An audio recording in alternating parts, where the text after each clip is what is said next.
നടനും തിരക്കഥാകൃത്തും സംവിധായകനുമായ ശ്രീനിവാസന് സാംസ്കാരിക കേരളത്തിന്റെ അന്ത്യാഞ്ജലി. ഇന്ന് രാവിലെ തൃപ്പൂണിത്തുറ താലൂക്ക് ആശുപത്രിയിലായിരുന്നു ശ്രീനിവാസന്റെ അന്ത്യം.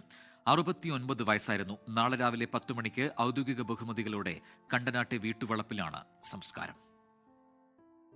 ഏറെ നാളായി രോഗബാധിതനായി ചികിത്സയിലായിരുന്നു ശ്രീനിവാസൻ. ഡയാലിസിസിന് കൊണ്ടുപോകും വഴി ശ്വാസതടസ്സമുണ്ടായതിനെ തുടർന്ന് തൃപ്പൂണിത്തുറ താലൂക്ക് ആശുപത്രിയിൽ പ്രവേശിപ്പിക്കുകയായിരുന്നു. രാവിലെ 8:30 മരണം സ്ഥിരീകരിച്ചു. ഭാര്യ വിമല ഒപ്പമുണ്ടായിരുന്നു.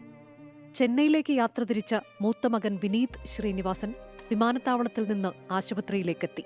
സിനിമാ ചിത്രീകരണത്തിലായിരുന്ന ഇളയ മകൻ ധ്യാൻ ശ്രീനിവാസൻ ഉദയംപേരൂരിലെ വീട്ടിലെത്തി.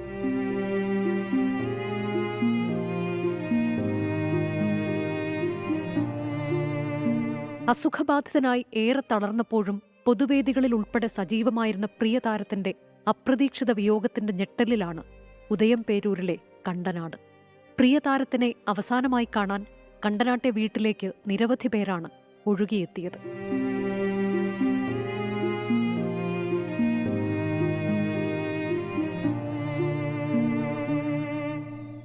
മുഖ്യമന്ത്രി പിണറായി വിജയൻ എറണാകുളം ടൗൺ ഹാളിലെത്തി അന്തിമോപചാരമർപ്പിച്ചു.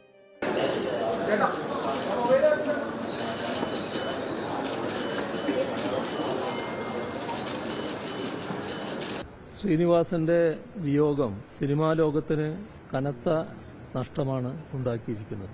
തന്റെ ശൈലിയിലൂടെ, നല്ല മൂർച്ചയേറിയ പരിഹാസങ്ങളിലൂടെ സിനിമ കാണുന്നവരെ വലിയൊരു തലത്തിലേക്ക് ഉയർത്തിക്കൊണ്ടുപോകാൻ ശ്രീനിവാസന് കഴിഞ്ഞിരുന്നു.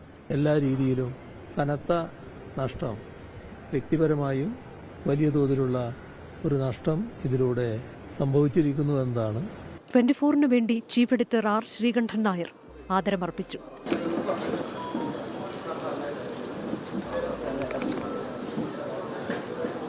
സാമൂഹിക, സാംസ്കാരിക, രാഷ്ട്രീയ രംഗത്തെ പ്രമുഖർ ടൗൺ ഹാളിലെത്തി. പ്രിയതാരത്തെ അവസാനമായി കാണാൻ നിരവധി പേരാണ് ടൗൺ ഹാളിലേക്കെത്തിയത്. News desk 24.